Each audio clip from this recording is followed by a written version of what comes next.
మా చెల్లి ఒక్కరిది ఎలా ఉన్నదో, లేకపోతే అందరు అమ్మాయిలు పానీపూరి చూసినప్పుడు ఇలాగే చంద్రముఖిలా తయారైపోతూ ఉంటారా?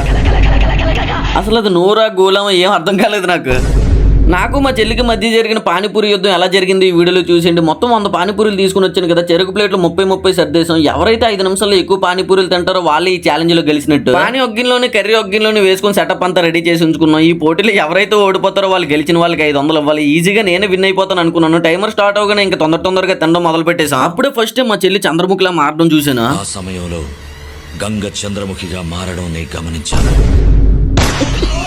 అసలు అలా ఎలా తినేస్తుందో నాకు అర్థం కాలేదు. నేను ఒకటి తినేలోపు 2-3 లేపేసింది. మా చెల్లి ఇలా తినడం చూసిన తర్వాత నాకు ఒకటి బాగా అర్థమైంది, ఇంకా జన్మలో మా చెల్లితో ఈ పానీపూరి ఛాలెంజ్ చేయకూడదని. నేను తినే తక్కువ నవ్వేది ఎక్కువ. మా తిండిపో తినేటప్పుడు ఇలాంటి ఎక్స్ప్రెషన్లు ఇస్తుంటే నవ్వుకుంటే ఎలా ఉంటాను చెప్పండి. ఇంకా గట్టిగా నవ్వుతే పానీపూరీలు తినుకుంటూ పైకి పోతానేమో అనిపించింది.